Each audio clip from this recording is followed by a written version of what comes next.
These are basically some old Athearn sets that were put out of the Tropicana juice train in the 57-foot reefer mold that they had. And I'd like to basically do a little run-by or a little how-to on what I've done and how I put these together. Okay, so I'm building these special edition Athearn cars. These were a lot that came out several years ago. And they came with plastic wheel sets and horn hook couplers, so that'll tell you how old they are. But I was able to get several of them on eBay, enough to make a 26 to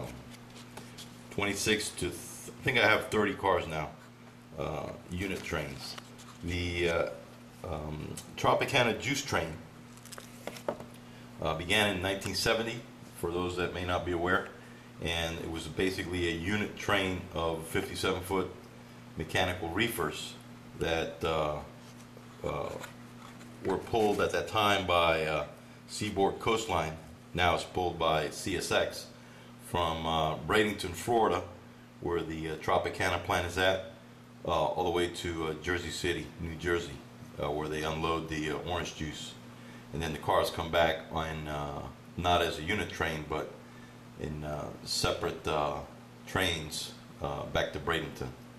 As you can see, these are the old type blue box cars that you have to assemble. You need to put the brakes, all the tanks, and all the related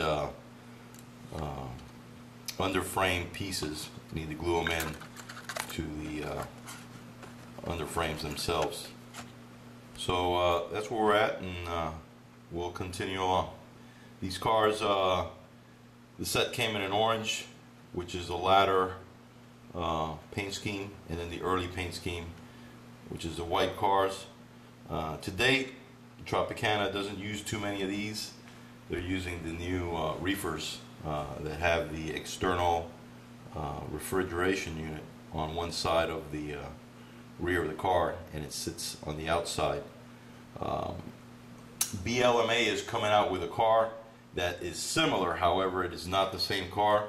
The cars that BLMA are making are the ones that are used by Rail-X, which leave Washington State and they travel up to New York. But on the East Coast, Tropicana ran similar cars to that. However, they're much they're not as tall as the Rail-X cars. I spoke with BLMA, and they don't have any plans to do that specific car. Some guys are cheating and putting the Tropicana graphics on those BLMA cars when they come out, and they'll look similar, but they're not the same exact cars. Tropicana still uses some of these older 57-foot reefers in their trains.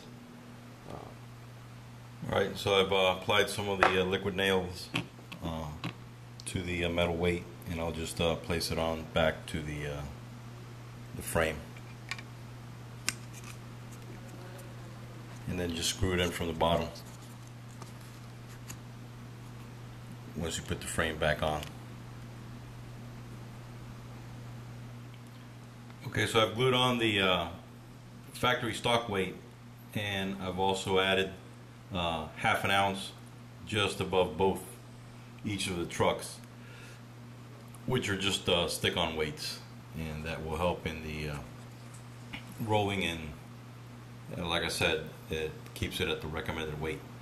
One thing you want to make sure, a lot of times this stock weight is warped, and if you glue it in and bolt it like they tell you to, then your frame could result in also being warped or bowed, which will not give you a proper seat once you stick it in the body of the car.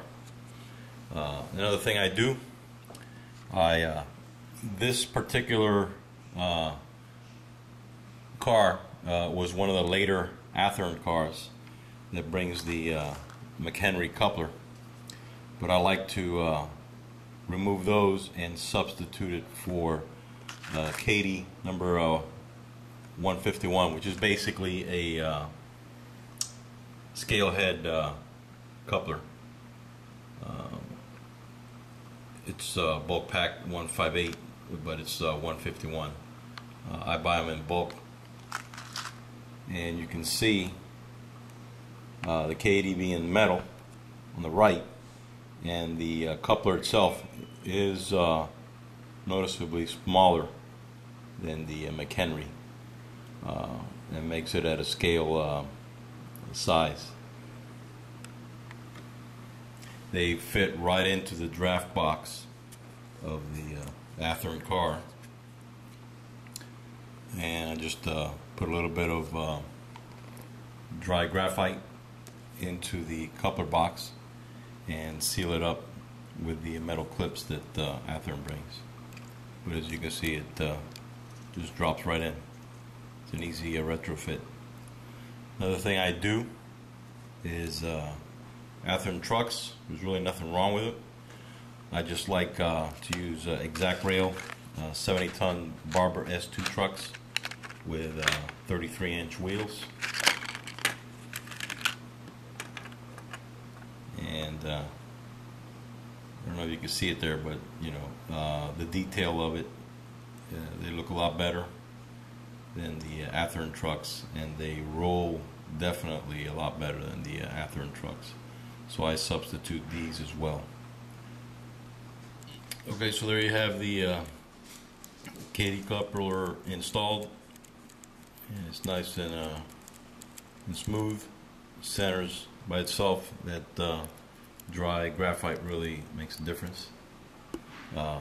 And not that there's anything wrong with the McHenry couplers, but I've had some long unit trains, especially when you're going up a grade, where it seems like because they're made out of plastic, they tend to flex a little bit, and that flexing is just enough for it to come undone. And I've had several of my Norfolk Southern long trains disconnect halfway going up the grade. Once I replaced them with these KDs, no problem. They all held, and I've pulled up to 40 cars with no problem. So I really like the KDs. At this point, I paint the underframe and the couplers, and I use a combination of two paints that are relatively inexpensive. First, I like to use Rust-Oleum Rusty Metal Primer. As you can see, it has a rust color to it, and I just give the under frame of the car, as well as the exact rail trucks. I'll remove the wheels and give the exact rail trucks just a little once over with the Rusty Metal Primer. Once it dries, which is fairly quickly, it dries quick, I'll come and use Krylon camouflage paint that has it's made with fusion for plastics, and this stuff is great. I mean, it really sticks on to the anything plastic that you may have, and the color is just about right. It's like a darker brownish color. I don't know if the lighting here you can tell, but it really does look authentic on the trucks and the underframe of the car. And this is just before weathering.